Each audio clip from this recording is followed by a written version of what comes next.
what I see in a lot of these competition fights is that it's not even about who is a better martial artist or who is a better fighter, but it's more about just who had more endurance.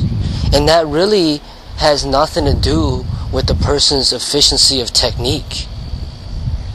Okay? You will be able to see when a person fights if his technique is efficient.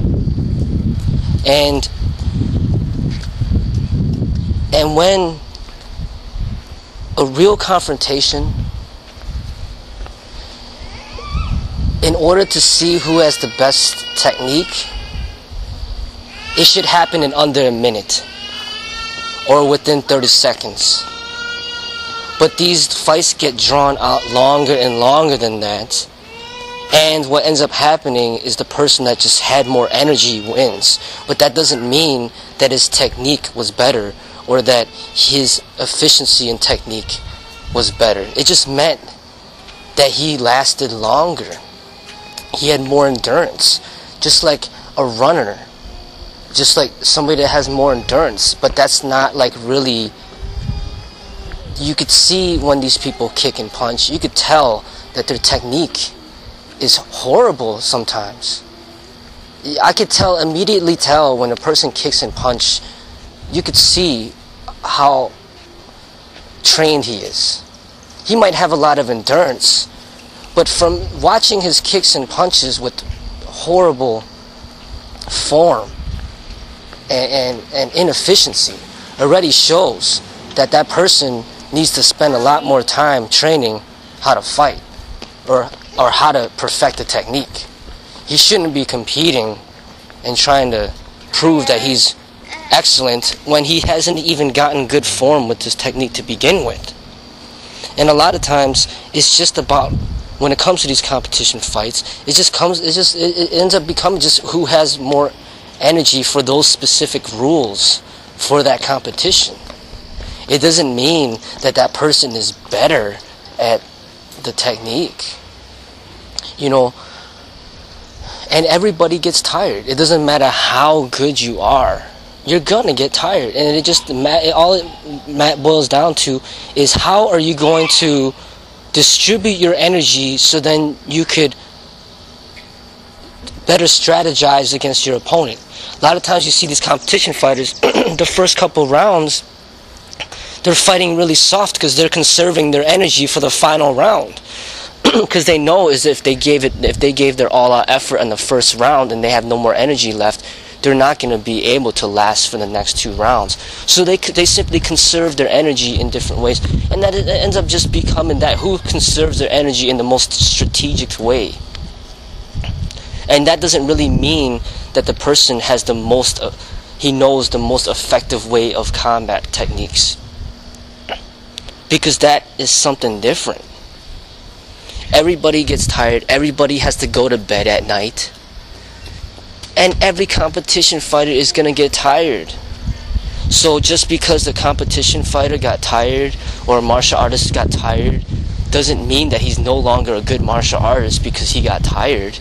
It just means he got tired. Every athlete gets tired. You know, the Olympic athletes that we watch.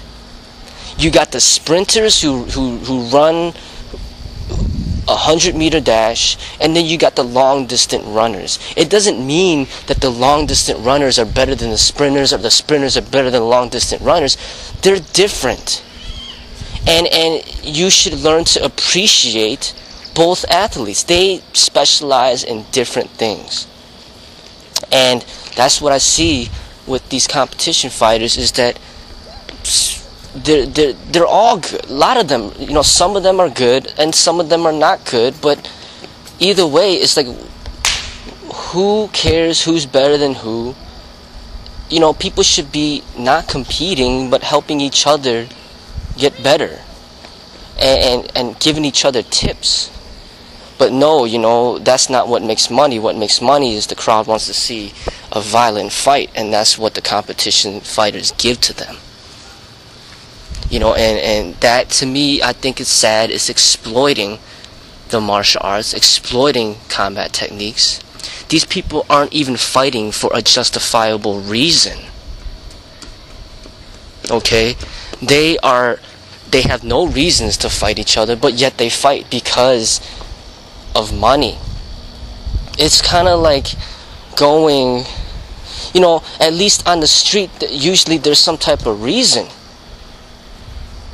Somebody is trying to rape a woman, so she's fighting back. Or somebody is trying to hurt you for whatever reason, and then you fight back.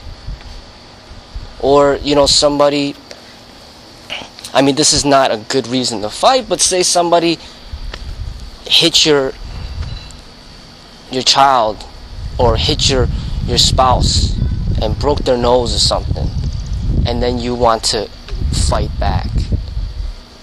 At least there's a reason there. Even bank robbers, their reason is to get money. So they put other people's lives in danger to get money. And competition fighting, there's no reasons other than the person didn't do anything to the person, but they just want to fight just for money and fame. And that's exploitating the martial arts to me.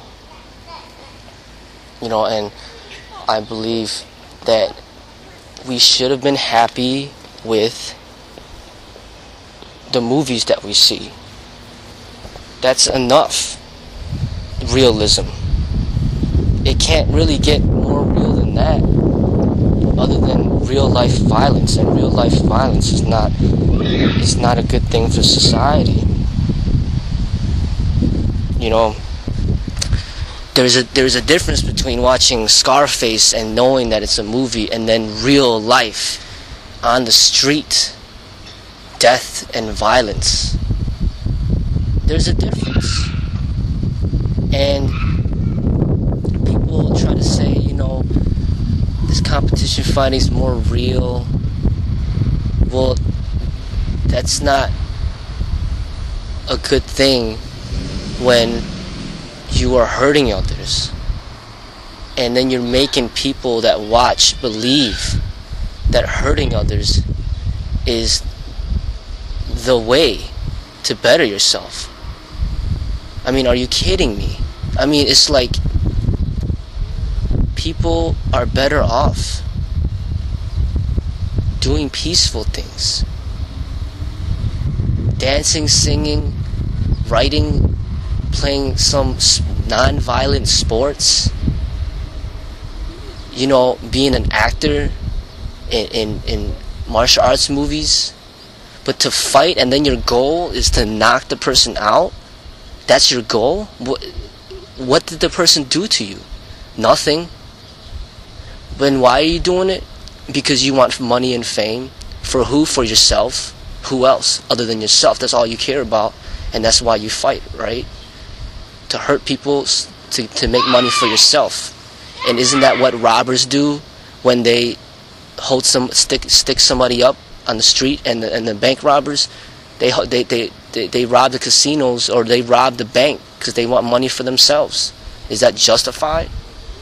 Is everything in life, is it justified because you want to make money? You're going to do certain things.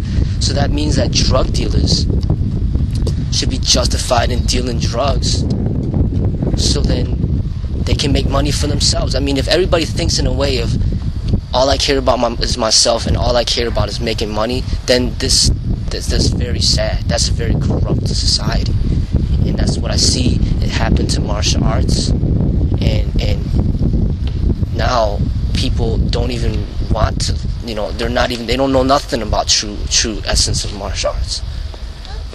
All they know about is violence, and it's just more, it's just violence with better technique, and that's it. But that's still not martial arts. It's just sad. This is what I see.